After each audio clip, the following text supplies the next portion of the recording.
ያዕቆብ መልእክት መጽሐፍ ምዕራፍ 1 ቁጥር 12 በፈተና የሚጸና ሰው የተባረከ ነው።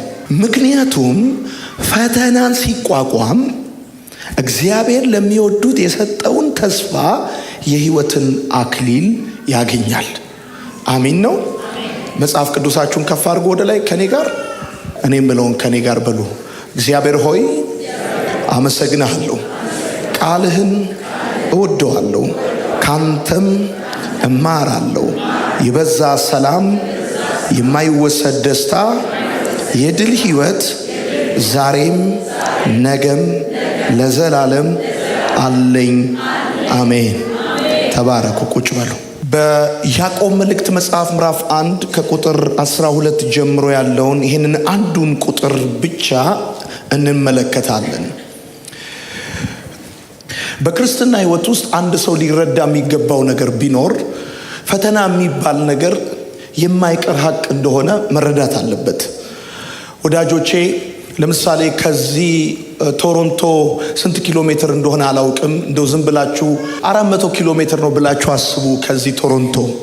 እና ይሄ መንገድ በጣም ምቹ መንገድ ቢሆንም በጣም ዘመናዊ መንገድ ቢሆንም የመንገዱ ዘመናዊነት 400 ኪሎ ሜትሩን ወደ 300 ኪሎ ሜትር አያሳጥረውም። መንገዱ ዘመናዊ ሆነ አልሆነ፣ ምቹ ሆነ አልሆነ፣ ኪሎ ሜትሩ ኪሎ ሜትር ነው። ምናልባት ድካም ይቀንስ ይሆናል እንጂ ልፋት ይቀንስ ይሆናል እንጂ የመንገዱ ምቹነት ፈተና ማነው ይሄ ኪሎ ሜትር የሚባለውን ነገር አይቀንሰውም፣ አያሳጥረውም።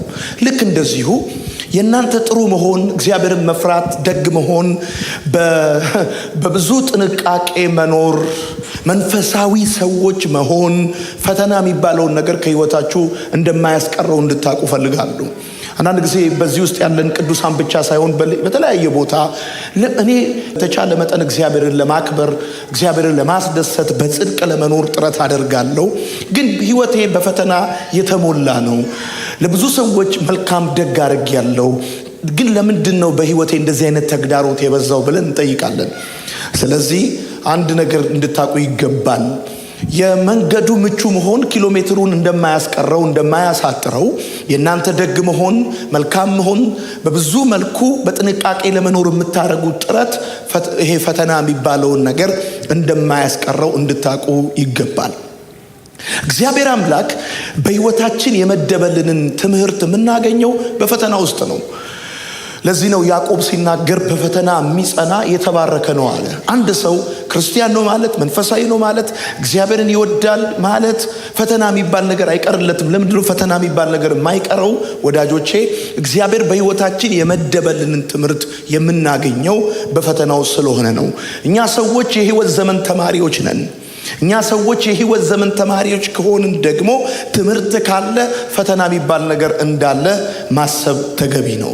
አንዳንድ ጊዜ እኔ አልፈተንም የሚሉ ሰዎች አጋጥመውኝ ያውቃሉ። ነገር ግን መሬት ላይ ባለው እውነታ፣ መሬት ላይ ባለው ሀቅ የማይፈተን ሰው አለ ብዬ አላስብም። ሰው የማይፈተን ሊሆን የሚችለው ራሱ ፈተና ከሆነ ነው። ሰውየው ራሳቸው ፈተና የሆኑ ሰዎች ልክ ነው፣ አይፈተኑም። የቤተሰብ ፈተና፣ የቤተ ክርስቲያን ፈተና፣ የሀገር ፈተና የሆኑ ሰዎች ላይፈተኑ ይችላሉ። ነገር ግን የሚማር ሰው ተምሮ ሲያበቃ ሊፈተን እንደሚማር ማወቅ አለበት። ከዚህ አንጻር የማይፈተን ሰው ሁለት ሊሆን ይችላል። አንደኛው ራሱ ሰውየው ፈተና የሆነ ሰውዬ ነው። ሁለተኛ ክላስ የማይገባ ሰው ነው። እኔ በተማርኩበት ባደግኩበት ጊዜ የማስታውሰው የማይፈተኑ ሰዎች ክላስ የማይገቡ ሰዎች ናቸው። ክላስ ትገባለህ፣ ትማራለህ። እግዚአብሔር አምላክ አባብላታለሁ፣ ወደ ምድረ በዳ ወስዳታለሁ፣ በዛም የልቤ ለልቧ አጫውታታለሁ፣ ነግራታለሁ፣ አስተምራታለሁ። ልጆችሽ ከእግዚአብሔር የተማሩ ይሆናሉ። ለምን ይመስላችኋል? እግዚአብሔር ጠዋትና ማታ የሚያስተምራችሁ በሚገባችሁ በማይገባችሁ፣ በምታውቁትም በማታውቁትም መልኩ እግዚአብሔር ትምህርት ወደ እናንተ ያመጣል። ያ ጉዳይ እግዚአብሔር የመደበላችሁን ትምህርት የምታገኙት በቻሌንጅ ውስጥ ተግዳሮት ውስጥ እንደሆነ እንድታስቡ እንድታቁ ይገባል ወዳጆቼ። እና ዛሬ በፈተና ስለመጽናት በልቤ ካለው ሐሳብ አካፍላችኋለሁኝ። ስለ ፈተና የተወሰኑ ነጥቦችን ላነሳላችሁ እፈልጋለሁ። ለምሳሌ ተመልከቱ። ሰው ከትምህርት ቤት የተማረውን ትምህርት ይረሳዋል፣ ከፈተና የተማረውን ትምህርት ግን አይረሳም። ከትምህርት ቤት ባዮሎጂ፣ ፊዚክስ፣ ኬሚስትሪ ብዙ ነገር ትማራላችሁ። ነገር ግን ይገርማችኋል፣ እነዛ የተማራችኋቸውን ረስታችኋቸው ሊሆን ይችላል። ነገር ግን ከህይወት የተማራችሁትን አትረሱትም።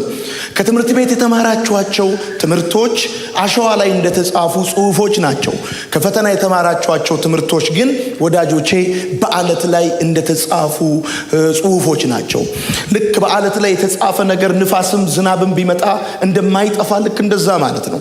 እግዚአብሔር ፈተናው ስንገባ ዝም የሚለው ጸጥ የሚለው ለምን እንደሆነ እንድታስቡ ፈልጋለሁ። እና የፈተና በጣም ምርጡ ነገር ምንድነው ታውቃላችሁ? በፈተናው ስታልፉ ሰው ልትከስሩ ትችላላችሁ፣ ገንዘብ ልትከስሩ ትችላላችሁ። ግን I have good news፣ እግዚአብሔርን ታተርፋላችሁ። በየትኛውም ፈተና ውስጥ፣ በየትኛውም ተግዳሮት ውስጥ፣ በትዳር ፈተና፣ በጤና ፈተና፣ በስራ ፈተና፣ በብዙ ነገር ፈተና ውስጥ ስታልፉ በዛ ሁኔታ ውስጥ ሰው ልትከስሩ፣ ገንዘብ ልትከስሩ ትችላላችሁ። ነገር ግን እግዚአብሔርን፣ ሐሳቡን፣ ፍቃዱን፣ ከጌታ ጋር ያላችሁን ፌሎሺፕ ግን ታተርፋላችሁ። የአገሬ ልጆች ብዙ ጊዜ የሚታሰበው ነገር ምንድነው? ሰው ሰሜን አሜሪካ፣ ካናዳ ይኖራል ማለት ከፈተና ነፃ የሆነ ህይወት እንደሚኖር ሀገር ቤት ያሉ ወይም አንዳንድ ሰዎች ሊያስቡ ይችላሉ። ሁሉ ሞልቶላችሁ ምንም ጉድለት ሳይኖርባችሁ እየኖራችሁ እንደሆነ ሊታሰብ ይችላል። ቅድም እንደተናገርኩት የመንገዱ ምቹ መሆን ኪሎሜትሩን እንደማያሳጥረው እንደማያስቀረው ልክ እንደዛ የዚህ ሀገር ሲስተም ምቹ መሆን፣ ፋይናንስ አቬሌብል መሆን፣ በብዙ ሁኔታዎች አንዳንድ የተመቻቹ ነገሮች አሉ ማለት እናንተ ተግዳሮት የሌለው ህይወት ትኖራላችሁ ማለት አይደለም። የአገሬ ልጆች ከቅርብ ጊዜ በኋላ 300 ምናምን ዲግሪ አስተሳሰቤን የቀየረልኝን ነገር እግዚአብሔር ነገረኝ። እንደዚህ ያለኝ ጀነራል የሚሆነው የጀነራልነት ልብሱን አሰፍቶ ለብሶ ገዝቶ ለብሶ ሳይሆን በጠባሳ ለብሶ ነው። የአፉ ቃል ህግ የሚሆነው በሺህ ወታደሮች መካከል ቀና ብሎ ሁሉም ሰው ሰላምታ እየሰጠው የሚያስገባውና የሚያስወጣው ያ ሰውዬ ሄዶ ከሱቅ የጀነራልነት ልብስ ገዝቶ ለብሶ አይደለም፣ በጠባሳ ለብሶ ነው። በምትፈተኑባቸው በምታልፉባቸው መንገድ ውስጥ እግዚአብሔር የመደበላችሁ እውነት እንዳለ ወዳጆቼ፣ ምጥ ሲኖር ነው ልጅ የሚኖረው። የሆነ ቻሌንጅ ካለ፣ ለምሳሌ ፈተና ካለ ኔክስት ክላስ አለ። እግዚአብሔር ወደሚቀጥለው ክላስ እናንተን ፕሮሞት ሊያደርጋችሁ ሲፈልግ በ11ኛ ክፍልና በ12ኛ ክፍል መካከል ያለው ፈተና ይባላል። አሁን ባላችሁበት የህይወት ምዕራፍ ውስጥ እየተፈተናችሁ ከሆነ ማወቅ ያለባችሁ ነገ ልትገቡበት ያለ ከዚህ ከፍ ያለ የክብር ማዕረግ፣ የክብር ቦታ፣ ፍሬ፣ ደስታ፣ በረከት ልታጭዱት ያለ ነገር አለ። እስቲ በደንብ አድርጉና አሜን በሉ። ዛሬ እግዚአብሔር መንፈስ ሊያጽናናችሁ ሊያበረታችሁ ይፈልጋል። ወዳጆቼ እግዚአብሔር የነገራችሁ ገና ነው፣ አላለቀም። ያወራችሁ ነገር አለ፣ የነገራችሁ ነገር አለ፣ እሰራባችኋለሁ ያለው ነገር አለ። at the same time ፈተና አለ። ይሄ ፈተና ግን ለጥፋት አይደለም። ይሄ ፈተና ግን ለውድቀት አይደለም፣ ለሀፍረት አይደለም። ኔክስት ክላስ አለ። ኢየሱስ ጌታ ነው። እስቲ በደንብ አርጋችሁ አሜን በሉ። የአገሬ ልጆች ለምሳሌ በእድሜ ባስቆጠራችሁ ዘመን ባስቆጠራችሁ በተለያየ ሁኔታ ውስጥ በገባችሁ ጊዜ ፈተና የሚባለው ነገር ይለወጥ ይሆናል እንጂ አይነቱን ይለውጥ ይሆናል እንጂ አይቀርም። ፈተና መልኩን ይቀያየራል እንጂ ከፈተና ነፃ የሆነ የህይወት ዘመን የሰው ልጅ በምድር ላይ ያለ አይኖረውም። ይሄን ማወቅ በጣም ተገቢ ነው። ትዝ ይላችኋል ልጆች በነበርን ጊዜ ስንማር አስተማሪዎቻችን ከ60 የሚፈትኑን 60ውንም ጥያቄ ነው፣ 60ውም ምርጫ ነው፣ ወይ እውነት ሐሰት ነው፣ ወይ አዛምድ ነው። ከዛ ግን ክላስ እየጨመራችሁ ስትመጡ ምርጫው ይቀርና አዛምዱ ይቀርና ዳሽሙ ላይ ይሆናል። አሁንም ስትጨምሩ አንድ ጥያቄ በ10 ገጽ በ20 ገጽ አብራራ ይሆናል። ስለዚህ ልክ እንደ ድሮ ፈተናለሁ ብላችሁ ማሰብ የለባችሁም። እናንተ ባደጋችሁ በጨመራችሁ ቅባት በጨመራችሁ ሞገስ በጨመራችሁ ቁጥር ነገሩ ሊጨምር ይችላል። ይሄ የሚያሳየው የእናንተን ደካማነት አይደለም። ዘራፍ ኢየሱስ ጌታን ሲያመን this is that ፈተና አይነቱን መልኩ ሊቀይር ይችላል። አዛምድ ይቀራል፣ እውነት ሐሰት ይቀራል፣ ዳሽሙ ላይ ይሆናል፣ አብራራ ይሆናል፣ ደረቅ ጥያቄ ይሆናል። ወዳጆቼ አንድ እውነት ልንገራችሁ፣ ከትላንትናው ይልቅ አሁን ያላችሁበት የፈተና አይነት ከጨመረ እናንተ ቀንሳችሁ አይደለም፣ ሌቭል ጨምራችሁ ነው፣ ክላስ ጨምራችሁ ነው። ኢየሱስ ክርስቶስ ጌታ ነው። እስቲ በደንብ አሜን ይባላል። አሜን ነው። አዎ እሺ፣ ጌታ ይባረክ። እና ፈተና ይለወጣል እንጂ ፈተና አይቀርም። ለምሳሌ ልንገራችሁ፣ አገልጋይ ስትሆኑ የመጀመሪያ ሰሞን አካባቢ ፈተናችሁ ምንድነው? ገና አገልግሎት ስትጀምሩ አውጣኝ አውጣኝ፣ እድል ስጠኝ፣ አሰማኝ አሰማኝ አሰማኝ አሰማኝ ነው የመጀመሪያው ሰሞን አካባቢ። የቤተክርስቲያን ሽማግሌዎች በር ዘግተዋል። በኢየሱስ ስም ጌታ ሆይ መንገዴ ላይ የቆመ አላስወጣ ያለ አላስገለግለኝ ያለ ፈተና ነው። ልክ እድሉን አግኝተ መስበክና ውጤታማ ተጽዕኖ ፈጣሪ መሆን ስትጀምር ደግሞ ተሰሚነት የሚያመጣው ራሱ ስንት ጣጦስ አለ መሰል፣ ስንት ሸቃባ ይመጣብሃል። ፈተና አይነቱን ይቀይራል እንጂ ፈተና የሚባል ነገር አይቀርም። ለምሳሌ ሳታገባ በፊት ፈተና መግባባት ይሆናል። ከመግባባት ወደ ማግባት፣ ከማግባት ወደ መውለድ፣ ከመውለድ ወደ ማሳደግ እያለ ፈተናው ይቀያየራል እንጂ ፈተና የሚባል ነገር አይቀርም። ከፈተና ነፃ ሹገር ፍሪ ነገሮች እንጂ ያሉ ፈተና ፍሪ ላይፍ የለም።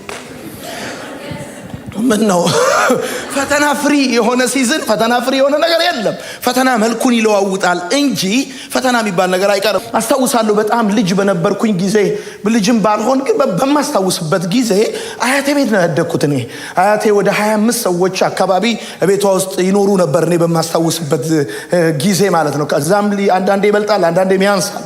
እና አያቴ ቤት ጤፍ የሚገዛው ነሲብ ነው። ነሲብ ነው ማለት ከ100 ኪሎ ሁሉ ያልፋል ማለት ነው። በጆንያ ተሞልቶ ጤፉ በጋሪ ነው ተይዞ ይመጣል። እናንተ ታስታውሳላችሁ። እና ጋሪውን የሚነዳው ሰው የራሱ እንዴት ያለ ጠንካራ ሰው መሰላችሁ። እኛ በር አካባቢ ኳስ እየተጫወትን ጤፉ ይመጣል። አያቴ የገዛችው ጤፍ እና በቃ ሁለት ብሎ ተሸክሞ ያመጣዋል። ከዛ ያራግፈዋል። ከተወሰነ ሰዓት ወይም ቀን በኋላ አያቴ ያንን 100 ኪሎ ጤፍ ወይም ነሲብ ጤፍ ልክ ወንፊት ላይ ታረገውና ሰፌድ ላይ ታረገውና መታ ስታረገው ከ100 ኪሎ 95 ኪሎ ከ100 ኪሎ 90 ኪሎ ይገባል፣ ይወርዳል። እነ እብቅ እነ ገለባ እነ አፈር እነ ምናምን ይራገፋሉ። ልክ እንደዚህ ነው እግዚአብሔርም አንዳንድ ሰዎች ፈተና ውስጥ እንዲገቡ የሚፈልገው። እንደ 100 ኪሎ ቁንን ሲሉ በፈተና መታ ሲያረጋቸው ስትሬት ይገባሉ። ምን ነው ማንንም አልሰማም፣ መስማዬ ኮብልስቶን ነው፣ ምን ታመጣላችሁ ምናምን ሲል ቤተሰቡንም ፓስተሩንም ሁሉንም ልክ እንደዛ ሲል መድኃኔዓለም ሁለቴ በፈተና መታ ሲያረገው እና አንዳንድ ጊዜ እግዚአብሔር ሰዎች ፈተናው ሲገቡ ለምንድነው ዝም የሚለው?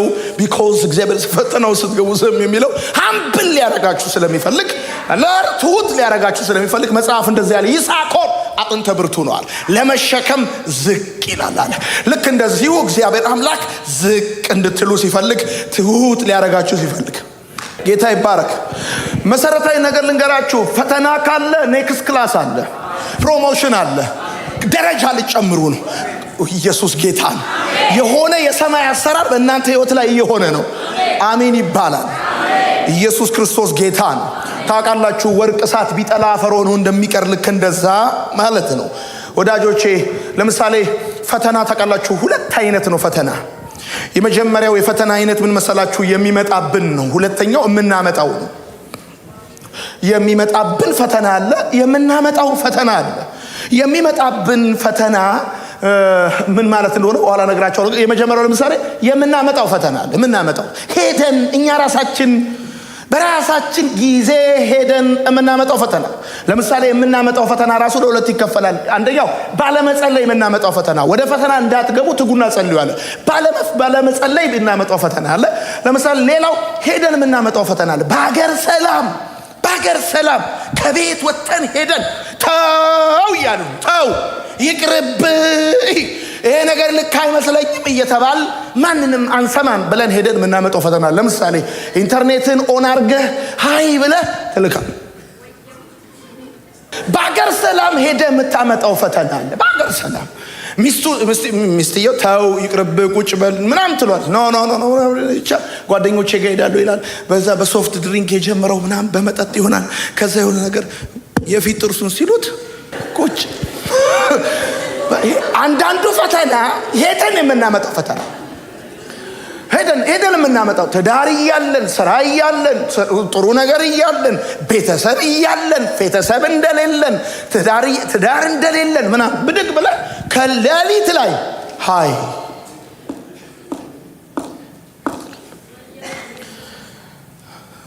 ሄደን የምናመጣው ፈተና አለ። ባለመጸለይ የምናመጣው ፈተና አለ። ሌላው የሚመጣብን ፈተና አለ። የሚመጣብን ራሱ ፈተና አለ። ይሄ የሚመጣብን ፈተና አንደኛው ለምሳሌ ከእግዚአብሔር ዘንድ ይመጣብናል። እግዚአብሔር በክፉ ግን አይፈትነንም። እግዚአብሔር ለምንድን ነው የሚፈትነን? ስለሚተማመንብን ይፈትነናል። እሱ ብቻ አይደለም፣ ጣዖት የሆነብንን ነገር ሊሰብርልን ሲፈልግ ይፈትነናል።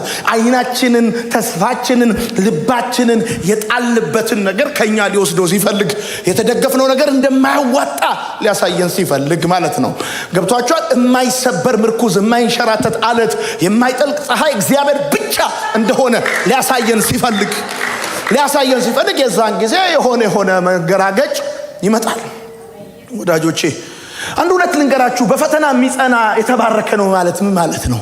በፈተና የሚጸና የተባረከ ነው ማለት በአጭር አማርኛ በፈተና የሚጸና ማለት የማይበሳጭ፣ የማያለቅስ፣ የማይናደድ፣ የማይቆጣ፣ የማይሰማው እንደው ዝም ብሎ ኮንክሪት የሆነ እንደው ድንጋይ የሆነ ማለት አይደለም። ስትፈተን ትበሳጫለህ፣ ታለቅሳለህ፣ ትናደዳለህ። እንደውም በቃ ይቅርብኝ፣ መኖሬ ለምንድን ነው? እኔ ከማን በልጣለሁ? ውሰደኝ ምናምን ልትል ትችላለህ። ነገር ግን በፈተና የሚጸና ሰው ማለት ዲፊኒሽን የማይቀይር ሰው ማለት ነው። ዲፊኒሽን የማይቀይር ትርጉም የማይቀይር ሰው ማለት ነው። ስፍራውን የማይለቅ ሰው ማለት ነው። ከፈተና በፊት አንተ አምላኬ ነህ፣ ጌታዬ ነህ፣ አባቴ ነህ፣ ሕይወቴ ነህ፣ ንጉሴ ነህ ብሎ ልክ ፈተናው ሲገባ አምላኬ ነህ ያለውን አባቴ ነህ ያለውን ትርጉም የማይቀይር ማለት ነው። ኢዮብ እኮ ከሌላው ሰው ሁሉ የሚለየው ፈተና ውስጥ መግባቱ ብቻ እንዳይመስላችሁ። በገባበት ፈተና ከመግባቱ በፊት ስለ እግዚአብሔር የነበረውን አንደርስታንዲንግ ከገባ በኋላ ሳያስነካ መውጣቱ። እግዚአብሔር ሰጠ፣ እግዚአብሔር ነሳ፣ የእግዚአብሔር ስም የተባረከ ይሁን።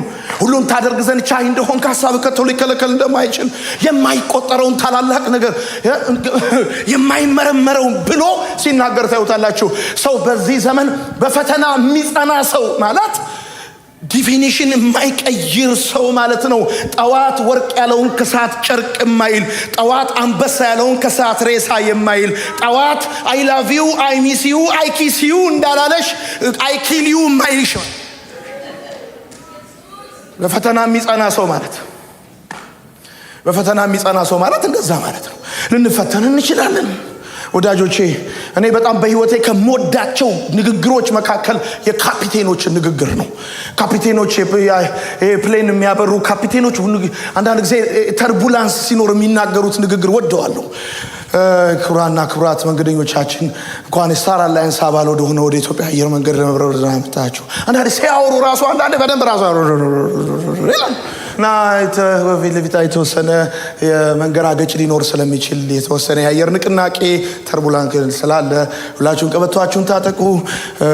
የበረራ አስተናጋጆች የሚነግሯቸው የተወሰነ ንቅናቄ ሊኖር ስለሚችል ምናምን ብለው ከዛ በኋላ አንድ ጊዜ አስታውሳለሁ ከኡጋንዳ ወደ ኢትዮጵያ እየተመለስኩኝ የዛሬ ስንት ዓመት አገልግዬ ስመለስ እና ካፒቴኑ እንደዚህ ያለ ክቡራና ክቡራት መንገደኞቻችን አለ እንደተለመደው የተወሰነ ንቅናቄ ሊኖር ስለሚችል ቀበቷችሁን ታጠቁ። ምግብ እየተበላ ነው። እቺም ባለ በመቅሰፈት ውስጥ አይሮፕላኑ ወደ ላይ ወደ ታች ወደ ላይ ወደ ታች እህሉ ተደፋ፣ ምግቡ ተደፋ። ግማሹ በስለምን ቢሆን ብቻ ተላይ ጩኸት በጩኸት ሆነ። ዋይፍ አጠገቤ ነበረች። እኔ ምልሽ አልኳት የተወሰነ ንቅናቄ ያለው ይሄንን ከፍ ያለ ንቅናቄ ሲሆን እንዴት ነው የምንሆነው? ይሄ ነው የተወሰነ ንቅናቄ። ቀበቷችሁን ጠበቅ አድርጉ ምናምን ያለው ይሄንን ነው አልኩ። ወደ ላይ ወደ ታች ወደ ላይ ወደ ታች እያለ እየተናጠ ይገር። ከዛ አሰብኩኝ አሁን ይሄ ካፒቴን እንደዚህ ቢልስ ወዮ ወዮ ዛሬ ወዮ ወይኔ ዘንድሮ የዛ ቢል ወይኔ ጉዳችን አለቀል ቢል አስበው። ካፒቴኑ እንደዛ ካለ ተሳፋሪ ሁሉ በፈቃደኝነት ነው የሚሞተው። አንዳንድ ሰዎች አሉ ልክ እንደዚህ ናቸው፣ በፈተና የሚጸኑ ናቸው። የቤተሰብ አባሎቻቸው እንደዚህ ላሉ ሰሞኑን የተወሰነ ንቅናቄ ሊኖር ስለሚችል ቀበቷችሁን ታጠቁ፣ እናልፈዋለን፣ ይሄን ጉዳይ እናልፈዋለን፣ እንሻገራለን፣ ይሄን ነገር ግድ የለም። አሁን ፈተና በሚገጥም ጊዜ አንዳንድ የቤተክርስቲያን አባላት አሉ። በቃ የቤተክርስቲያን ወዮ ቸርቿ አለቀልን የሚያጋግል ሰው አለ። አሁን ከፈተናው ስትገባ የሚያጋግል ሰው አለ። በቃ አንዳንድ ሰው አለ ደግሞ በፈተና ይገርማል። ልክ እንደ ካፒቴኑ ነው። ዋይፍ ይላል ይዞርናል። ልጆች ፋሚሊ ጠቅላላ የተወሰነ ንቅናቄ ሰሞኑ ሊኖር ይችላል፣ ግን እናልፈዋለን። እግዚአብሔር ከኛ ጋር ነው፣ እንሻገራለን። እዚህ ቤት ያለ ሰው እግዚአብሔር እየተናገረው ነው። ትሻገሩታላችሁ፣ ትወጡታላችሁ፣ አልፋችሁ ትሄዳላችሁ፣ ወደ ነገራችሁ ትደርሳላችሁ። የተወሰነ የኢኮኖሚ መንገራገጭ፣ የሥራ ማጣት፣ የጤና ማጣት ገጥሟችሁ ሊሆን ይችላል። የሰላም ማጣት ገጥሟችሁ ሊሆን ይችላል። ለዛ በሸለቆ ትንቢት ተናገር አለኝ አለ። ትንቢት ስናገር ንፋስ መጣ፣ አጥንቶች ከአጥንቶች ጋር ተገጣጠሙ አለ። በጌታ በኢየሱስም ዛሬ ከሰዓት ጸለይኩላችሁ። ነገሮቻችሁ እንደገና ይገጣጠማሉ፣ እንደገና ይገጣጠማሉ። አልፉታላችሁ።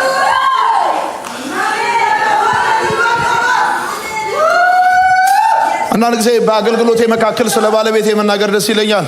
ከመወድላት ነገር አንዱ ይገርማቸዋል። ልክ ፈተና ውስጥ ስገባ፣ ተርቡላንስ ውስጥ ስገባ፣ ንቅናቄ ውስጥ ስገባ፣ የብዙ ሰዎች ፊት ሲጨልምብኝ፣ ነገሮች በጠበቅኳቸው ሳይሆን ባልጠበቅኳቸው አቅጣጫ ሲሄዱ ብዙ ጊዜ እገረማለሁ። ወደ እሷ ስዞር ጠይቃኝ አታውቅም። ጠይቃኝ አገር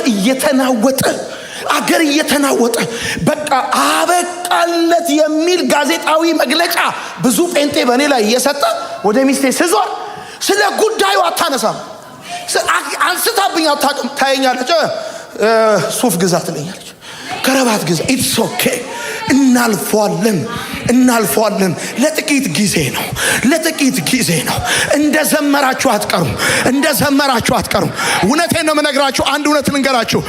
መኪና አንድ ሹፌር እየነዳ ከፊት ለፊቱ ተራራ ቢኖር በነዳ ቁጥር ከፊት የነበረው ተራራ ከኋላ እንደሚሆን ልክ እንደዚሁ ከተወሰነ ምዕራፍ በኋላ አሁን ከፊታችሁ ያለ ነገር ከኋላችሁ ይሆናል። ትዝታችሁ ይሆናል። እውነቴን ነው። ምስክርነታችሁ ይሆናል። ለትምህርት ይሆናል። አለፍነው ትላላችሁ። በፈተና የሚጸና ሰው አለ የተባረከ ነው። መዝሙር የማይቀይር፣ ጸሎት የማይቀይር፣ ገብቷል። ከጌታ ጋር ያለውን ፌሎሺፕ የማያቋርጥ ይቀጥላል።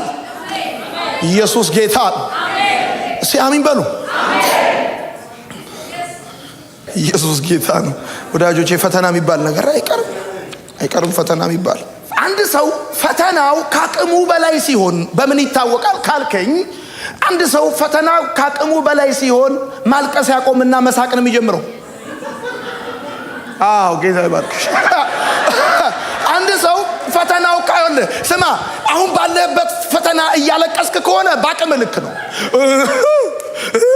እያልክ ከሆነ ፈተናው በልክ ነው ማለት ነው። ፈተናው ካቅም በላይ ሲሆን ማልቀስ ታቆምና በሳቅ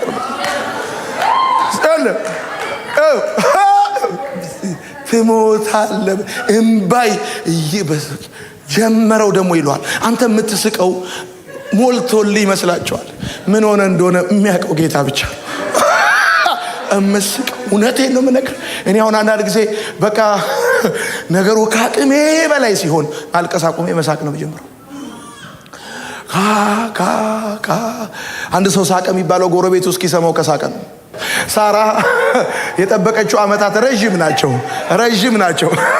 ሳቅ መብት ነው።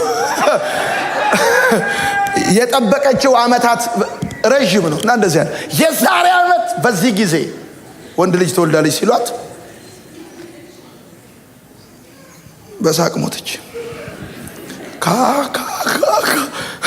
ጓዳን የነበረችው ሚስት ሶራ ሳቀች አሉት። ኧረ አልሳኩም። ኧረ ስቀሻል። ከዚህ በላይ የሚያስጠቅ ነገር አለ?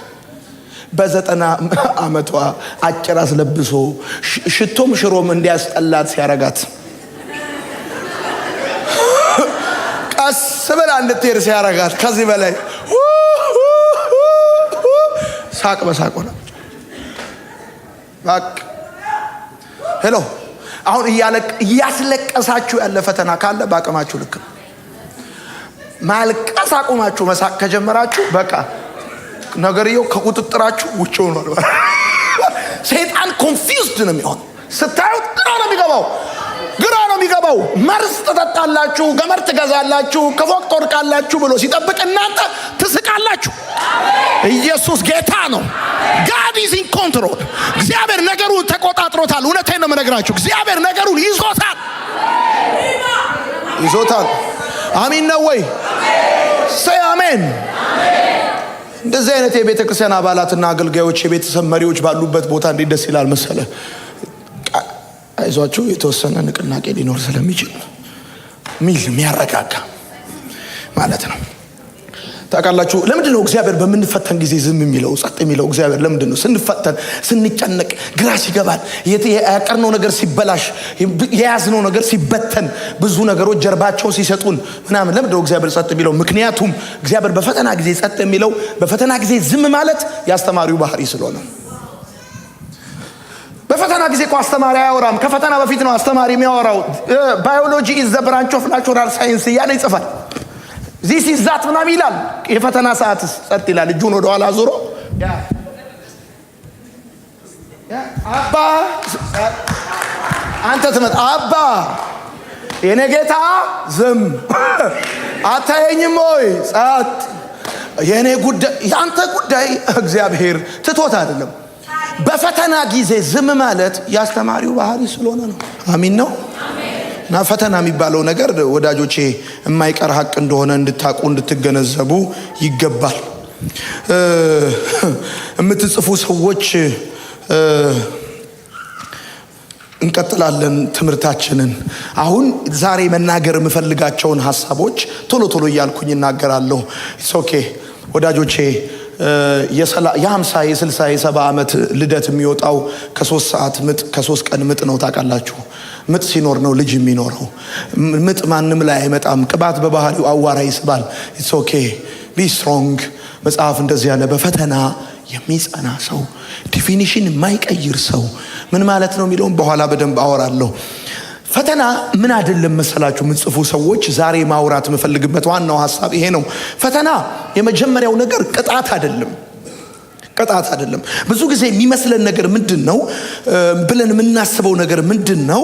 ልክ ስንፈተን ምን በድዬ ነው? ምን አጥፍቼ ነው? ምንድነው እኔ ያጎደልኩት ነገር ምንድነው ብለን እናስባለን። ነገር ግን ፈተና ቅጣት አይደለም ወዳጆቼ። እውነቴን ነው የምነግራችሁ። ፈተና ቅጣት አይደለም። አሁን እንደነቅድም መግቢያዬ ላይ እንደነገርኳችሁ በፈተና ጊዜ ማወቅ ያለባችሁ ነገር ኔክስት ክላስ እንዳለ ነው እንጂ እንደ ቅጣት አይደለም። የሚመስለን እንደ ቁጣ እንደ ቅጣት የምንረዳ ሰዎች አለን ወዳጆቼ። ዝናብ መልካም በሆነው መልካም ባልሆነው ሰው ላይ እንደሚዘንብ ልክ እንደዛ ፈተና የሚባለው ነገር መልካም ስለሆናችሁ የሚቀር ጉዳይ አይደለም። ልክ እነዛ እንደልባቸው በሚኖሩ ሰዎች ህይወት ላይ የሚመጣው የፈተና አይነት እናንተም ጋር ሊመጣ ይችላል። ዋናው ጉዳይ መረዳት ያለባችሁ እግዚአብሔር ለእናንተ ያለውን ዓላማ ነው። እግዚአብሔር ሀምብል ሊያደርጋችሁ ወደ ራሱ ሊያስጠጋችሁ ጣዖቶቻችሁ ሊሰብር ስለሚፈልግ ይፈትናችኋል። ለምሳሌ ሰው የሚፈትናችሁ ስለሚጠረጠራችሁ ነው። ሰይጣን የሚፈትናችሁ ሊጥላችሁ ነው። እግዚአብሔር ግን የሚፈትናችሁ ስለሚተማመንባችሁ ሊያጠራችሁ ስለሚፈልግ ሞር መልካም የሆነ ህይወት እንዲኖራችሁ ገለባው እንዲራገፍ ስለሚፈልግ እግዚአብሔር ይፈትናል። ፈተና ቁጣ አይደለም፣ ቅጣት አይደለም። ለዚህ ነው ብዙ ጊዜ ሰዎች በፈተናው ሲገቡ ዲፊኒሽን የሚቀይሩ ስፍራ የሚለቁት ወዳጆቼ። በአብርሃም ዘመን ከነበረው ረሃብ በላይ በይስሐቅ ዘመን ረሃብ ሆነ ይላል መጽሐፍ። እግዚአብሔር ግን አለው ስፍራን አትልቀቅ፣ በዚህ ቆይ አለው። ወዳጆቼ ፈተና ቅጣት አይደለም። ጌታ ምስክሬ ነው። ዩዊል ሲ እግዚአብሔር በሚቀጥለው ሲዝን ይሄ መልእክት ዝም ብሎ ወደ እናንተ አይመጣም። እግዚአብሔር ቃሉን ላከፈወሳቸው ተብሎ እንደተጻፈ እውነቴን ነው የምነግራችሁ። በሚቀጥለው ዘመን እግዚአብሔር ምስክሬ ነው። ተስፋችሁን በአይናችሁ የምታዩ በእጃችሁ የምትጨብጡ እቤታችሁ የለቅሶ ድንኳን ሳይሆን የምስጋና ድንኳን የሚቆምላችሁ እግዚአብሔርን ሰምቼ ነበረ መስማትን አሁን ግን አይኔ አየች የምትሉበት ዘመን ቅርብ ነው። አይዟችሁ፣ እግዚአብሔር ከናንተ ጋር ነው። እግዚአብሔር ከናንተ ጋር ነው። እግዚአብሔር ከናንተ ጋር ነው ወዳጆቼ። ፈተና ቅጣት አይደለም። ግን የሚመስለን እንደዛ ነው። ልክ ስራችን ሲበላሽ የሆነ ነገር ሲሆን ያሰብነው ሳይሳካ ሲቀር ሰዎች ፊታቸውን ሲያዞሩ እህል ሰተን አፈር ሲመለስ ወርቅ ሰተን ጠጠር ሲመለስልን የምናስበው ነገር በቃ የሆነ እግዚአብሔር እየቀጣን በቃ ቁጣ እየወረደብን እንደሆነ እናስባለን። ግን እንደሱ አይደለም ወዳጆቼ። ፈተና ቅጣት አይደለም። ሁለተኛ ፈተና መሸነፍ አይደለም። ታስባላችሁ? ዘር አፈር ውስጥ ሲወድቅ ይሞታል ብላችሁ ታስባላችሁ? ወድቆ ይቀራል ብላችሁ ታስባላችሁ? ሞቶ ይቀራል ብላችሁ ታስባላችሁ? ዘር በአፈር ውስጥ ቢወድቅ ስር ሰዶ እንደገና ህይወት ይዞ እንደሚነሳ ልክ እንደዛ ፈተና ማለት መሸነፍ ማለት አይደለም። ዛሬ አጣል ማለት እንዳጣ ትቀራለህ። ዛሬ ወድቃል ማለት ወድቀህ ትቀራለህ ማለት አይደለም። ዛሬ ነገር ተበላሽቷል ማለት እንደተበላሸ ይቀራል ማለት አይደለም። እውነቴ ነው። ተሸንፋል ማለት አይደለም። ነገም ከነገ ወዲያም በልዩ ልዩ የህይወት መንገድ ውስጥ ልትፈተኑ ትችላላችሁ። ለምንድነው ይሄን የምናገረው? እዚህም ያላችሁ ከዚህም ውጪ የሚያዩ ሰዎች፣ በዚህ ዘመን ብዙ ሰዎች ይሄ ስለ ፈተና ያላቸው አንደርስታንዲንግ በጣም የተዛባ ነው። ለዚህ ነው ብዙ ወጣቶች ልክ ሲፈተኑ ቻሌንጅ ሲበዛባቸው ከትምህርት ሲወድቁ ራሳቸው ወደ ማጥፋት፣ አገር ለቆ ወደ መጥፋት፣ ከእግዚአብሔር ጋር ያላቸውን ነገር ወደ ማቋረጥ ህይወት ይመጣሉ። በሪሌሽንሺፕ ልትፈተኑ ትችላላችሁ። በትዳር በልዩ ልዩ የህይወት መንገድ ልትፈተኑ ትችላላችሁ። ይሄ ማለት ግን እውነቴን ነው የምነግራችሁ፣ መጽሐፍ እንደሚናገር ዮሴፍ ትንሹ የፍሬ ዛፍ ነው ተብሎ እንደተጻፈ ልክ እንደዛ ማለት ነው።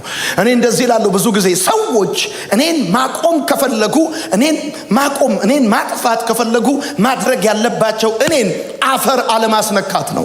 አፈር ካስነካኝ ይገርምሃል፣ እኔ አፈር ከነካው ስር ነኝ። ስር ሰድጄ ነው የምነሳው። አይ አልሰማኸኝም? እኔ ብዬ ማወራው ስላንተም ነው። እውነቴን እኮ ነው የምነግርህ። እውነቴን አንዳንድ ሰዎች እናቆማቸዋለን ብለው አፈር ያስነኳቸዋል። እኛ ደግሞ ዝርያችን ዘር ነው። አፈር ከነካን ስር ሰደን አቆጥቁጠን አብበን ጉልበት ጨምረን አቅም ጨምረን ነው የምንነሳው። እንደገና ቃላችን ስትሮንግ ነው የሚሆነው። ኢየሱስ ጌታ እና ፈተና መሸነፍ አይደለም። አንድ ነገር ልንገራችሁ። ይሁኝ ነኝ ወደ እኔ ተመልከቱ በደንብ ኢየሱስ ጌታ ነው። አንድ ሰው የአገሬ ልጆች፣ አንድ ሰው ተስፋ አልቆረጠም ማለት ምን ማለት ነው? ተስፋ አልቆረጠም ማለት ባለበት ሁኔታ አያፍርም ማለት ነው። እደግመዋለሁ። አሁን ከረንትሊ ባለበት ሁኔታ አያፍርም ማለት ነው። አንድ ሰው ተስፋ አልቆረጠም ማለት ምን ማለት ነው? ተስፋ አልቆረጠም ማለት አያፍርም ማለት። ለምሳሌ መኪና ነበረክ፣ ቸገረክ፣ ሸጥከው፣ የታረከው ስትባል አከራይቸው ነው ካልክ ተስፋ ቆርጣል። ተስፋ ቆርጣል። የለኝም አሁን ካል ማለት ከፈራ እንዳታስብ። ይኸውልህ ወድቀሃል ማለት ወድቀህ ትቀራለህ ማለት አይደለም። ነገሮች ተበላሽተዋል ማለት እንደተበላሹ ይቀራሉ ማለት አይደለም። እኔም እግዚአብሔር ምስክሬ በጣም ከመጽሐፍ ቅዱስ የምወደው አንድ ቃል አለ። ይሄም ቃል መሰላችሁ ያዕቆብ የተናገረው እኔ ዓይንህን አያለው ብዬ ተስፋ አላደረኩም ነበር አለ ዮሴፍን። እግዚአብሔር ግን አለ ዘርህን ጭምር አሳየኛል። ዘርህን ጭምር አሳየኛል። ማይ ጋድ አላየውም ያለውን ዮሴፍን ብቻ አይደለም ምናሴና ኤፍሬምን አሳየው። ወዳጆቼ ትላንትና የዮሴፍ ወንድሞች ዮሴፍን ሲሸጡት የጨርቅ ልብሱን ነበር ያወለቁበት። ድጋሚ ሲያገኙት ግን ጨርቅ ለብሶ አይደለም ብረት ታጥቆ ነው ያገኙት። ሰረገላ ላይ ቆሞ ነው ያገኙት። የአፉ ቃል ሕግ ሆኖ ነው ያገኙት። እውነቴን ነው የምነግራችሁ፣ እውነቴን ነው። ፈተና ቅጣት መሸነፍ እንዳይመስላችሁ። ስትከዱ ስትጣሉ የሆነ ሁኔታ ውስጥ ስትገቡ እንዳለቀላችሁ እንዳከተመ ህይወት እንደዚህ ሆኖ እንደሚደመደም እንዳታስቡ። አክተር መጀመሪያ አካባቢ ይመታል እንጂ አይሞትም። ትዝታ አይቶ ይነሳል። ይሄ የሥራ ጸባይ ነው። ይሄ የሥራው ባህሪ ነው። እውነቴን ነው የምነግራችሁ። በተወሰኑ ደቂቃዎች መካከል እግዚአብሔር ጨዋታውን ይቀይረዋል። የኔ ጌታ እኮ ይችልበታል። እሱ እንደ ሰው አይደለም። ሰው ከመሰረቱ ወደ ድምድማቱ ይሰራል። እግዚአብሔር ግን እንደ ሰው ከመሰረቱ ወደ ድምድማት አይሰራም። ከድምድማቱ ወደ መሰረቱ ይሰራል። ከፈለገው እግዚአብሔር ቤቱን አናቱን ይዞ መሬት ላይ ቁጭ ያደርገዋል። የኔ ጌታ ባለቀ ሰዓት ጨዋታ መቀየር ልማዱ ነው። ታስታውሳላችሁ እናንተ እንኳን ኳስ አታዩም። ባየር ሙኒክና ማንቸስተር በተጫወቱ ጊዜ በባከነ ደቂቃ ባለቀ ሰዓት ባየር ሙኒኮች ዋንጫውን ለማንሳት በቃ እየተዘጋጁ ባሉበት ባለቀ በባከነ ሰዓት ጨዋታው ተቀየረ። ይገርማል። እንደውም አንድ ኳስ በደንብ የሚያዩ ሰዎች የፈርጊ ታይም ይባላል። አሌክስ ፈርጉሰን በመጨረሻዎቹ ደቂቃ አካባቢ ተጫዋች ይቀይራሉ እና ጨዋታውን በደንብ እና ባለቀ ሰዓት ብዙ ጊዜ ማንቸስተር ኳስ ዋንጫ ይበላል። እንደዚህ ነው ነገር ይገርማል። ልክ የፈርጊ ሰዓት የሚባል እንዳለ የጌታዬ ሰዓት አለ። ይገርማል። ልክ ያለቀልህ ይመስላል፣ ያከተመ ይመስላል፣ የሞትክ ይመስላል፣ እማትነሳ ይመስላል። ከዛ ለቀብር ሲዘጋጁ ጨዋታውን ይቀይረውና የኔ አምላክ እኔ እናንተም በሆን ወንበሩን ሰብሬ ከፍላለሁ ነበር ምነው። እውነቴን ነው የምነግርህ። ጨዋታውን ይቀይረዋል። ለለቅሷችን ያሰቡትን እግዚአብሔር ለሰርጋችን ያደርገዋል። ፈተና አለ ማለት ተሸንፋል ማለት አይደለም። ኢየሱስ ጌታ። ቅጣት አይደለም ብራዘር። ይሄ ቅባት በባህሪው አዋራ ይስባል። ወርቅ እሳት የሚጠላ ቢሆን ኖሮ አፈር ሆኖ ይቀር ነበር።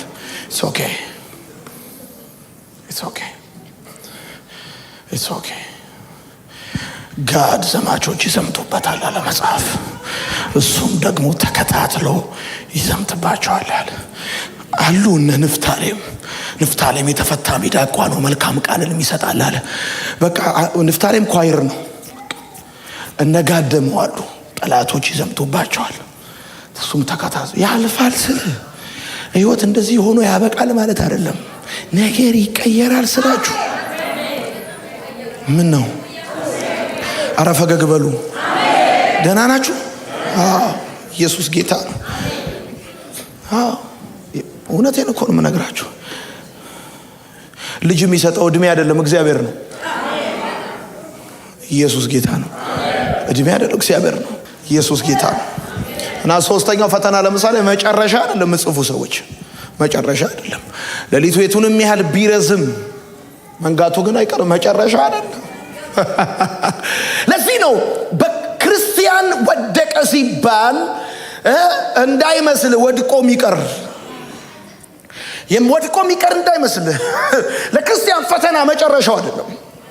ፈተናው መጨረሻ አይደለም። ይገርምሃል። እና የቱንም ያህል ሌሊቱ ቢረዝም ሌሊቱ በጣም ከባድ ቢሆን መንጋቱ ግን እንደማይቀር እንድታውቁ ፈልጋለሁ። አራተኛው ፈተና የድክመት ምልክት አይደለም። ብዙ ጊዜ ጠንካራ ሰዎች እንደማይፈተኑ ፈተና እንደማይገጥማቸው ነው የምናስበው። በጸሎት የበረቱ በጣም ጠንካራ፣ እኛ ዊክ ስለሆን ደካማ ስለሆን ልፍስፍስ ስለሆንን ይሄ ጉዳይ የገጠመን ምና ይመስላል። ኖ አይደለም። እንደውም በህይወት መንገዳቸው ብዙ ጊዜ የተፈተኑ በጣም ስትሮንግ የሆኑ ጠንካራ የሆኑ ሰዎች አሉ። በነገራችን ላይ ኢትስ ኮመን ነው ታውቃላችሁ።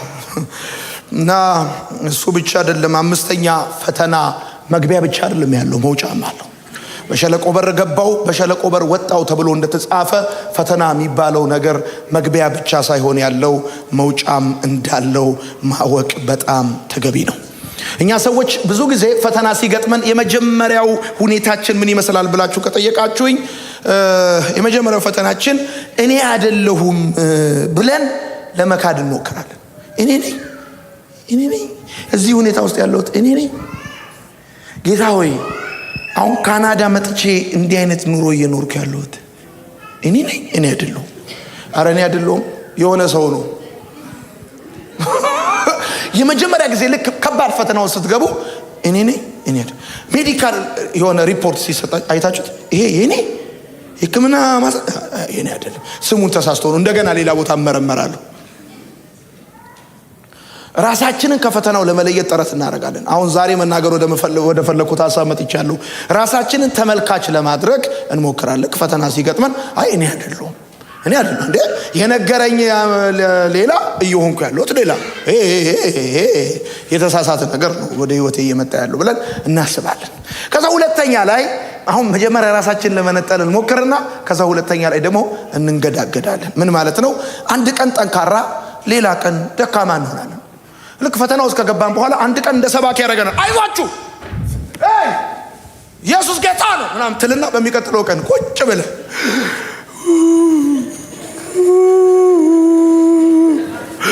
ጌታ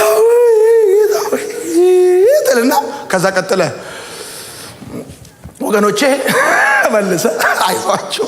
እንዲህ ይሄ ወሰድ መለስ ያደርጋል። ፈተና ውስጥ ገባ ወሰድ መለስ። ኤልያስን አይታችሁታል አይደል? እንደ ዛሬ እሳት ይውረድ ብሎ እንደ ነገር ውሰደኝ ከማበልጣለሁ እኔ እንዴ አላበዙትም እንዴ ውሰደኝ።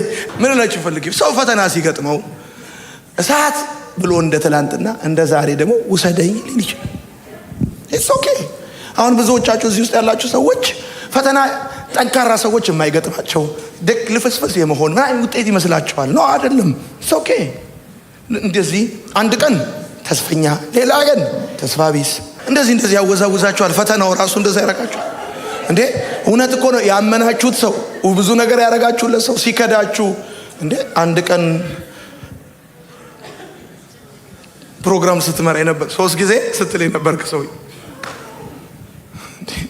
ከዛ በሶስተኛ ደረጃ ፈተናው ስትሆን ምን ይሆናል መሰላችሁ?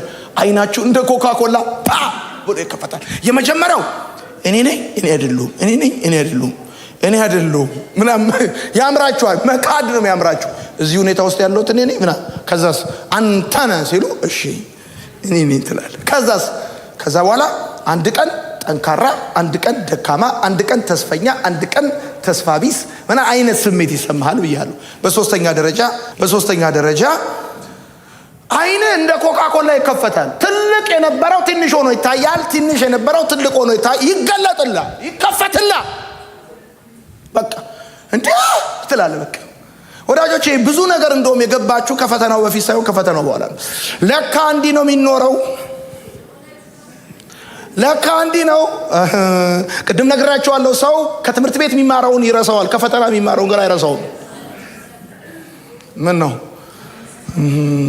ማለት አይን ይከፈታል። ለዚህ ነው ልጅ 2 ጊዜ ሪሌሽንሺፕ ወይም አንድ ጊዜ ፌል ሲያደርግብሽ በሶስተኛው ጊዜ አይንሽ ይከፈታል። ንቅ ነው የምትይ አይንሽ ይከፈታል። ብሎ የሚከፈት ትለያለሽ። እንደዚሁ መንፈስ ያለበትን ለትዳር የሚፈልግሽና የማይፈልግሽ ትለያለሽ። በቃ አይንሽ ይከፈታል። ፈተናው ስታልፉ እንደዛ ይሆናል። እሱ ብቻ አይደለም። 4ኛ እንለወጣለን። ተለውጠን ቁጭ ከድካም ወደ ብርታት፣ ከችኮላ ወደ ትዕግስት፣ ከሞኝነት ወደ ጥበብ፣ ከፍርድ ወደ ርህራሄ እንለወጣለን።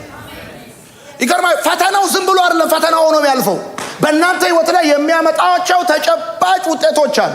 ትለወጣላችሁ። የመጀመሪያ አካባቢ ለመካር ታስባላችሁ፣ ትንገዳገዳላችሁ። ከዛስ አይናችሁ ሲከፈት ከዛ በኋላ ያለው ጉዳይ እንደ ቀድሞ መሆን ያቅታችኋል። ብዙ ነገራችሁ ይቀየራል። በፊት በትንሽ ነገር ልፍስፍስ የምትሉ ሰዎች አሁን ከድካም ወደ ብርታት፣ ስትሬንግዛችሁ ይጨምራል፣ ቦልድነሳችሁ ይጨምራል፣ የጸሎት አቅማችሁ ይጨምራል፣ ከጌታ ጋር ያላችሁ ፌሎሺፕ ይጨምራል። ጠንካራ ክርስቲያን ሚስማር በተመታ ቁጥር እንደሚጠብቅ በህይወታችሁ የሚያልፉ ቻሌንጆች ሁሉ ከጌታ ጋር አጣብቀዋችሁ ያልፋል። ጠንካራ ነው። ኢየሱስ ጌታ። እውነቴን ነው የምነግራችሁ። ጌታ ምስክሬ ነው። ጠንካራ አንብሬከብል ትሆን፣ ማትሰበሩ ትሆናላችሁ። ኢትስ ኦኬ። ታውቃላችሁ አይደል? ልጽናና ስትሉ አትጽናኑም፣ ላጽናና ስትሉ ነው የምትጽናኑት።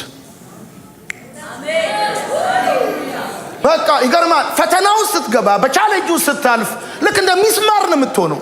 በመታ ቁጥር እየጠበቅ በመታ ቁጥር እየጠበቅ ከቸርች ትወጣለህ ብሎ ሲጠብቅ እንደውም ወደፊት እየመጣ በሚቀጥለው ቀን እንደውም መጽሐፍ ቅዱስ ገዝተህ አዲስ ስብከት፣ አዲስ መዝሙር፣ አዲስ ጸሎት እንደውም አንዳንድ ቅዱሳን ጋር እየደወልክ ሄሎ አይዟችሁ ጌታ ከእናንተ ጋር፣ የጌታ ቃል ወደ እኔ እንዲህ ሲል ይመጣል፣ እዚህ ቤት እዛ ቤት ኢትዮጵያ ትደውላል። ጠንካራ ትሆናል።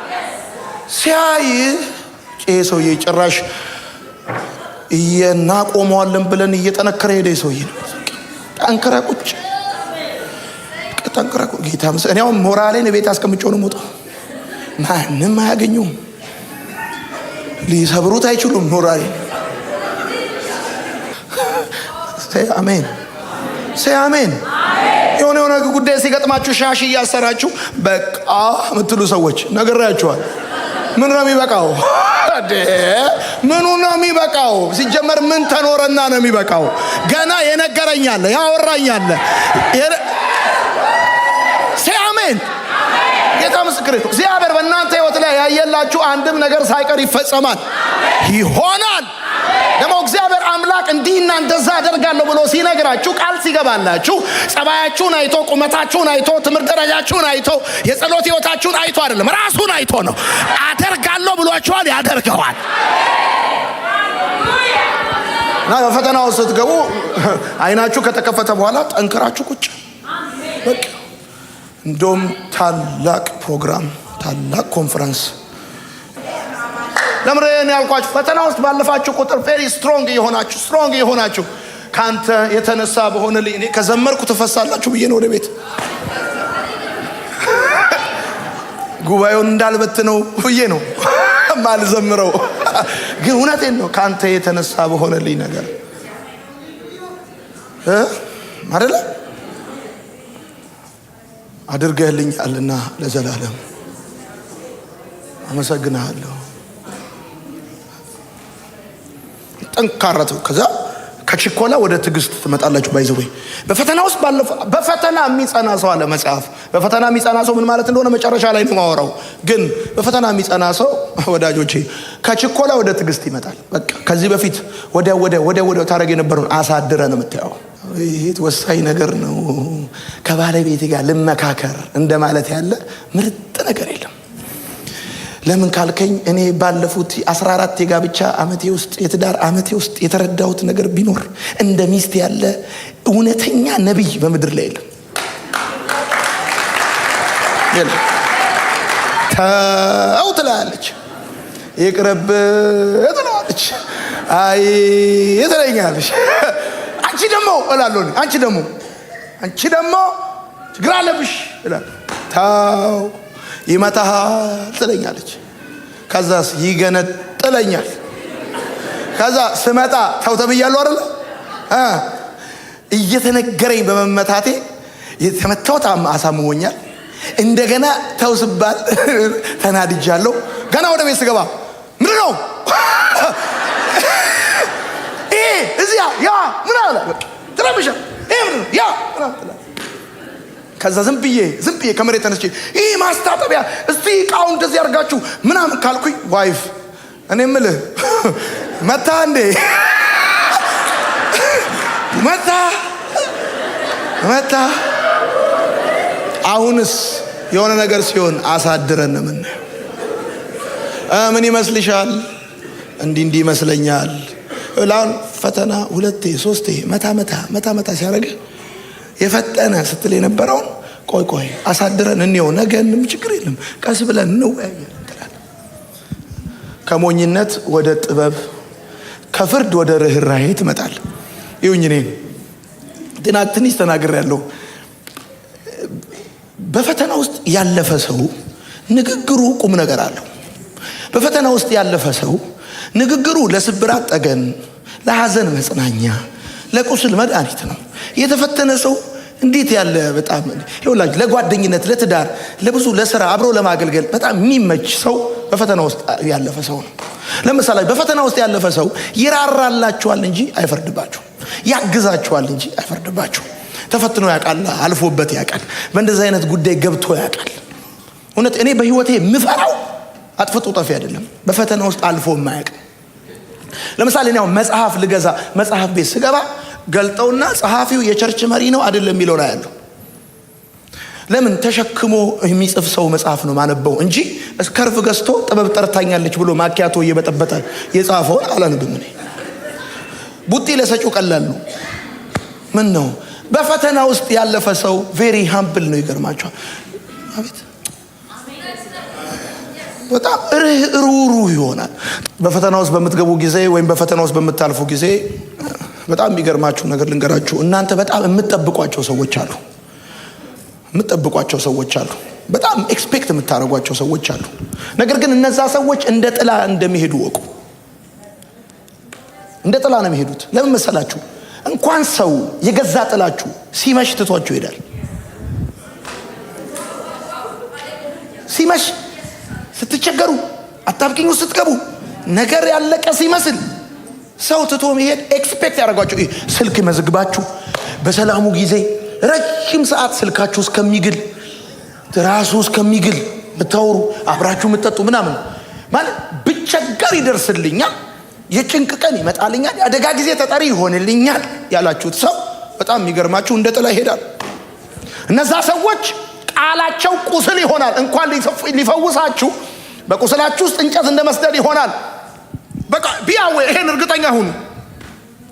ለምንድነው እነዚህ በጣም ኤክስፔክት ማረጋቸው ቤተሰቦቼ ውለታ ያረኩላቸው እማቃቸው በብዙ የረዳኋቸው ሰዎች እኔ የወደኩ ቀን የከፋኝ ቀን ነገሮች የተበላሹ ቀን ይመጣሉ ብዬ የጠበቅኳቸው ሰዎች የማይመጡት ለምንድነው ካላችሁ ይሄ ሀቅ ነው። በቃ ፈተና ውስጥ በምታልፉ ጊዜ የምትጠብቋቸው ሰዎች እንደ ጥላ ይሄዳሉ። ቃላቸው ቁስል ይሆናል።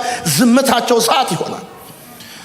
ይገርማቸዋል። መገኘታቸው ቢገኙ እንኳን ችግር ውስጥ ሆናችሁ ቢገኙ እንኳን ሸክም ነው መገኘታቸው። በቃ ሸክም ነው መገኘታቸው። ይገርማል። እነዚህ ሰዎች በጣም ኤክስፔክት የምታደርጓቸው በሰላሙ ጊዜ የለመዳችኋቸው በፈተና ውስጥ በምትገቡ ጊዜ ሳያዩ ይፈርዳሉ። ይገርማል። አላዩም እኮ መጥተው አንተ ይሉሃል። እንዴት እንዲህ ታደርጋለህ ይሉሃል። አንተ አለማባ ነገሩ ዞሮባል። ሳያዩ ይፈርድ፣ ሳይረዱ ይናገራሉ። መጥተው ቀጥቅጠው በቃል ቀጥቅጠው። ትዝ ይሏቸዋል የኢዮብ ሰዎች መጡ። ሶስቱ ሰዎች እኮ የመጀመሪያ አካባቢ ይገርማቸዋል። መጀመሪያ አካባቢ አብረውት አለቀሱ፣ እንደ ሀዘንተኛ ሆኑ ምናምን።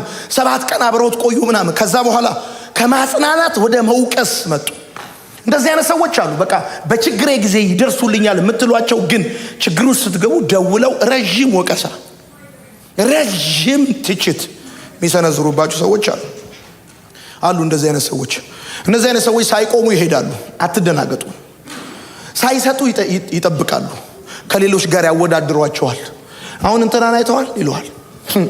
ኢትዮጵያ እኮ ቤት ገዛ ይለዋል። መጥተው አንተ እዚህ እያመመክ ነው፣ በሽታህን ሐኪም ቤት እየሄድክ እየተመረመርክ አልገኝ ብሏል። ይመጣና እኔ የምልህ እንትና ብሎ ቤት ገዛ ይላል።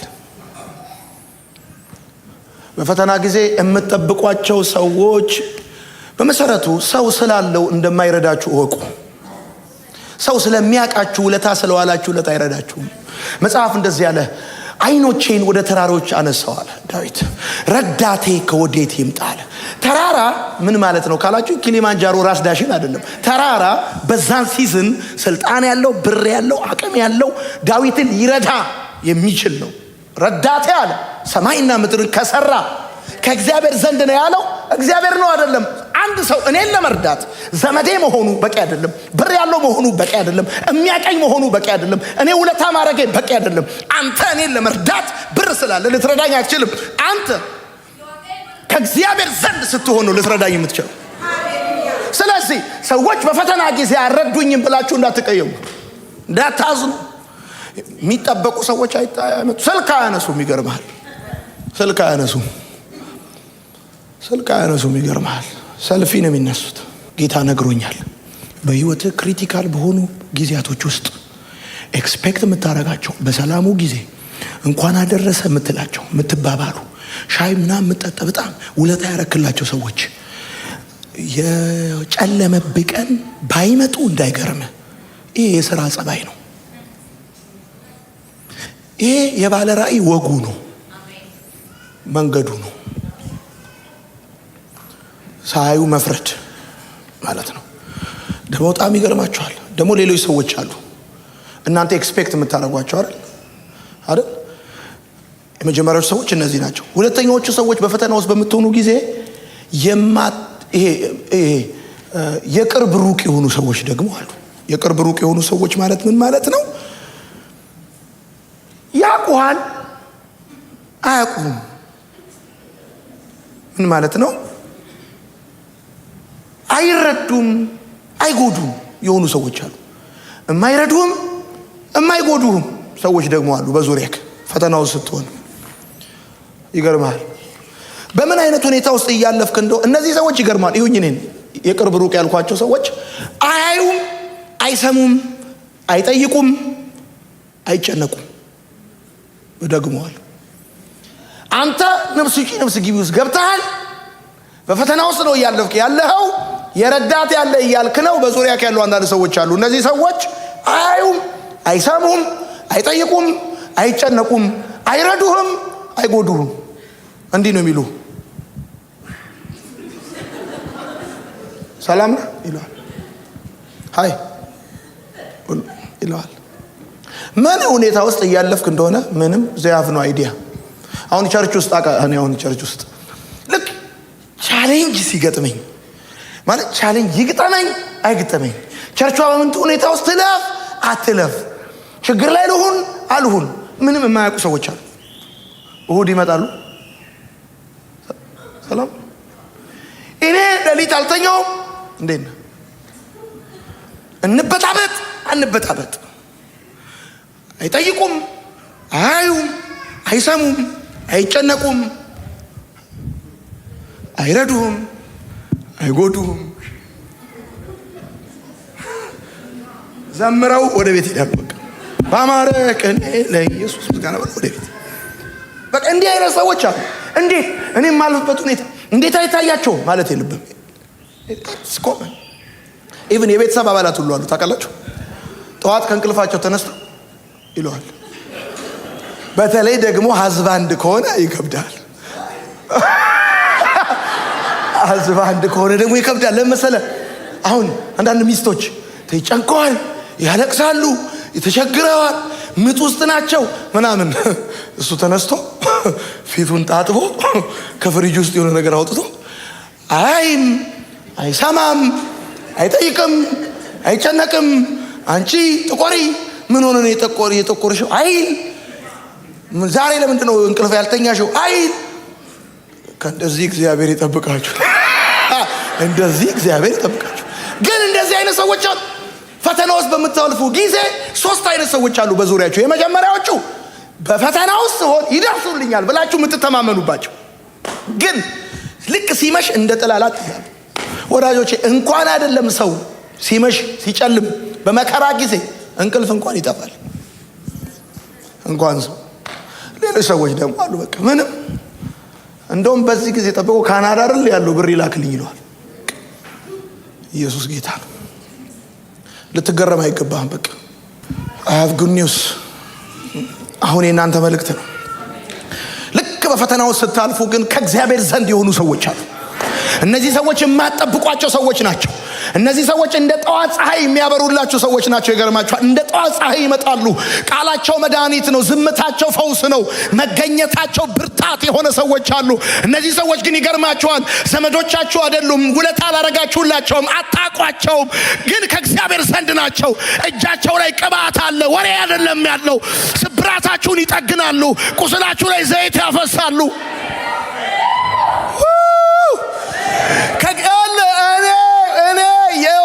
እኔ ዋሌቴ ውስጥ ያላስቀመጥኳቸው፣ አንድ ቀን እጄን ዘርግቼ ያልሰጠዋቸው፣ አንድ ቀን ያልጸለይኩላቸው፣ ግን ከእግዚአብሔር ዘንድ የሆኑ ከዘሬ የማይነሱ፣ ከአገልግሎቴ የማይነሱ፣ ከሁኔታዬ የማይነሱ ከእግዚአብሔር ዘንድ የሆኑ ለችግሬ ቀን ብሎ እግዚአብሔር የሸሸጋቸው ያመጣቸዋል። ይገርምሃል። ልክ ሰራዊት በሰረገላ እንደሚመጣ ልክ እንደዛ ይመጣሉ እነዚህ ሰዎች። ይገርማቸዋል። እነዚህ ሰዎች ሳልነግራቸው ይረዱኛል። ዋው ከተፍ ይላሉ። ይገርምሃል። ለመሰለ እግዚአብሔር በጠበቃቸውም በምታቃቸውም ሰዎች በኩል በፈተና ውስጥ የማይረዳ ክብሩ ለራሱ ሊወስድ፣ ክሬዲቱ ለራሱ ሊወስድ፣ ምስጋናው ለራሱ ሊወስድ። አቤቱ አመሰግንሃለሁ፣ ረዳቴ ሆይ አመሰግንሃለሁ። በሰው ሀገር መራኸኝ። ሳትነግራቸው የሚረዱ ሰዎች አሉ። እንዴት ብዬ ሳይህ ይለዋል። ሳትነግራቸው ደግሞ ይገርማል። ሳይፈርዱ የሚሰሙ ሰዎች አሉ። አንተ ታወራለህ፣ ትናደዳለህ፣ ታወራለህ። እነሱ አይፈርዱብህም፣ ጀሽ አያረጉህም፣ ይሰሙሃል። ኢትስ ኦኬ ይሄ ሰው የመሆኑ መገለጫ ኢትስ ኦኬ ይለዋል። እነዚህ ሰዎች ከእግዚአብሔር ዘንድ ናቸው። ይገርማል። እውነቴን ነው የምነግርህ። ከአንተ ትላንትና ይነሱም ከውለታ፣ ከጥቅም፣ ከዘር፣ ከጉርብትና፣ ከጓደኝነት ስልክ ቁጥራቸው እንኳን የለም። ግን የጭንቅ ቀን ይመጣሉ። ይገርማል። ይመጣሉ፣ ያጽናኑሃል፣ ያበረቱሃል። ኢትስ ኦኬ ግራ እንዳይገባ። ልክ በፈተና ውስጥ በምትገባ ጊዜ የምታቃቸው ሰዎች ጀርባቸውን ቢያዞሩ አንተ የማታቃቸው ጌታ ግን የሚያውቃቸው ለፈተና ጊዜ በሱ ደመና ውስጥ የሸሸጋቸው ሰዎች ይመጣሉ። ከዛስ ይገርማል። ኢየሱስ ጌታን ሳይደክሙ ካጠገብ ይቆማሉ፣ ሳይጠየቁ ይሰጣሉ። ሳትጠይቃቸው ይሰጣሉ። ምን ጎደለ፣ ምን ልጨምር ይለዋል። እግዚአብሔር እኮ መልካም። ከዛ አንተ ትነሳለህ በገናህን ይዘህ እና ጉባኤ መጥተህ ስትመሰክር ነው ሰው የሚሰማው። እና ባለፈው ጊዜ ይገርማችኋል፣ እናንተ ሁላችሁም አታውቁም፣ እኔ በአንድ ሁኔታ ውስጥ ገብቼ ሲል የነበረው ሁላ ቁጭ ብሎ ይሰማል ሲል ነበር። እና አንድ የሆነ ፈረንጅ ሰውዬ መንገድ አገኘኝና ባስ ውስጥ ትሬን ላይ የሆነ ቦታ እንደዚህ ብሎ ከዛ እንደዚህ አድርጎ ጌታ ነገሬን ሰራው ስትል ለምሳሌ በምትጠብቃቸውና በምታቃቸው ሰዎች በኩል በፈተና ጊዜ እግዚአብሔር የማይረዳ እድሜ ለኔ በልቀና ወጣሁለት እንዳይሉ፣ ሰው አረኮት እንዳይሉ ይቀርባል። በህይወታችሁ አሉ ሰማይ በሱ ደመና ውስጥ ያስቀመጣቸው ሰዎች አሉ። ይገርማል። ልክ ነገር ሲበላሽ በደና ጊዜ አብረው አጅበው ጠጣ ብላ ሲል የነበረ ሲጠፋ እግዚአብሔር የሚያመጣቸው ያዘጋጃቸው ሳትጠይቃቸው የሚሰጡ ይገርማል። ሳይፈርዱ የሚሰሙ ስታወራላቸው ስትጀጅ የማያረጉ ከእግዚአብሔር ዘንድ የሆኑ ሰዎች ይመጣሉ። አይዞ አይዞ እግዚአብሔር መልካም ነው። እንደዚህ አይነት ሰዎች አሉ፣ ይመጣሉ። ደህና ናችሁ አላችሁ? አንቺ አንደኛ ነሽ። እኛ ቸርች አባል ብትሆኚ ኢትዮጵያ ልውሰዳት እንዴ? አኪጦፌልን ታስታውሱታላችሁ? ከዳዊት ጋር በክፉ ቀን ታጥፎ ከአቤሴሎም ጋር አመፀ።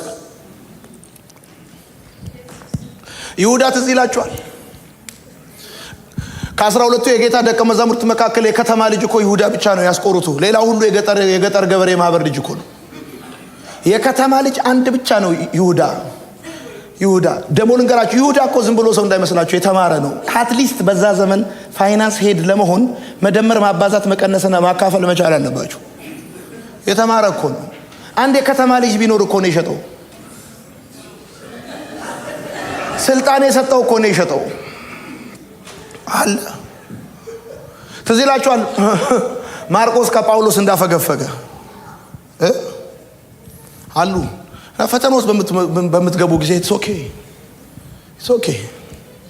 አሁን ለምሳሌ እዚህ ውስጥ ያላችሁ ሰዎች ስፖንሰር ያረጋችኋቸው የረዳችኋቸው ብዙ ዋጋ ከፍላችሁ ጊዜያችሁን ብዙ ነገራችሁን ኢነርጂያችሁን ጨርሳችሁ ልክ እዚህ ከመጣ በኋላ ከታጠፈ ይሄ የሥራ ጸባዩ ነው።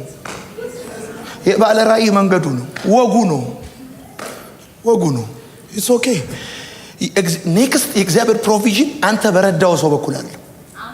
በሌላ ሰው ባልጠበቀው ሰው በኩል መጥቶ እግዚአብሔር ነገርን ይሰራዋል። እስቲ አሚን በሉ። የመጨረሻ በፈተና ጊዜ የሚጸና ሰው ማለት የምትጽፉ ሰዎች በመጥፎ ጊዜ የማይሸሽ ማለት ነው።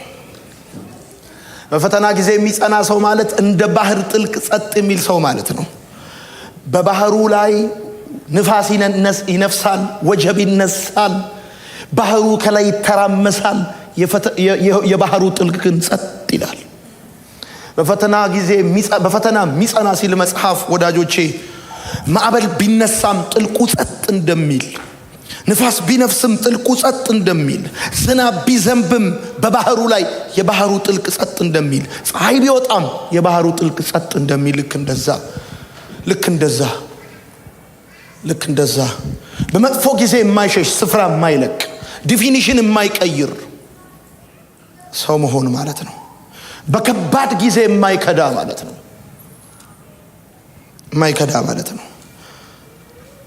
መሰረቱ የማይናወጥ፣ በቁጣ የማይጠፋ፣ በመጠበቅ የማይከዳ ማለት ነው። በፈተና ጊዜ የሚጸና ሰው ማለት የማይከፋው አይደለም።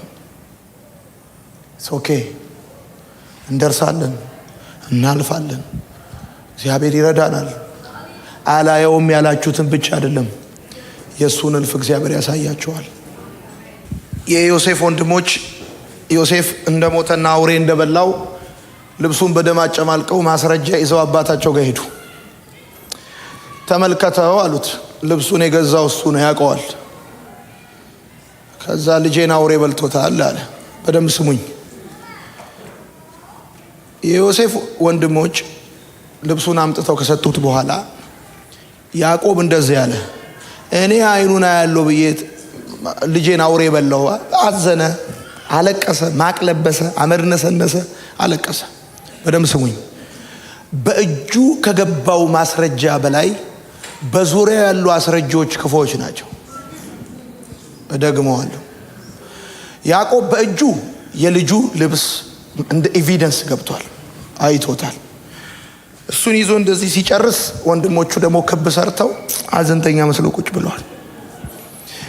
ማቅ ሲለብስ፣ አመድ ሲነሰንስ፣ ሲያለቅስ ከመካከላቸው አንዳቸው ኧረ አባቴ ሸጠን ሆኖ አይል አውሬ እንደበላው ሄዶ መርዶ ነግሮ።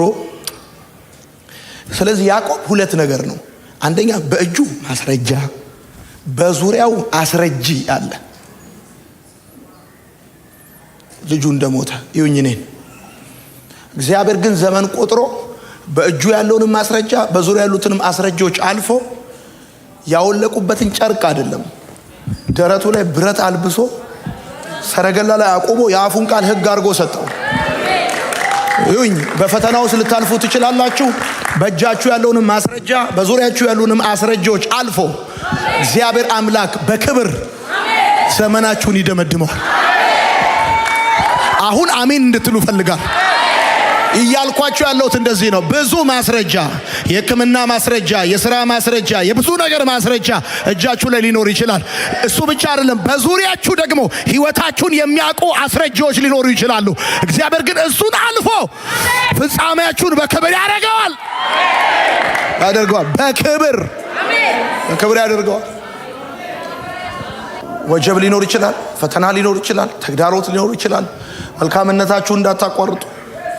አንዳንድ ጊዜ የቱንም ያህል ጠንካራ ብትሆኑ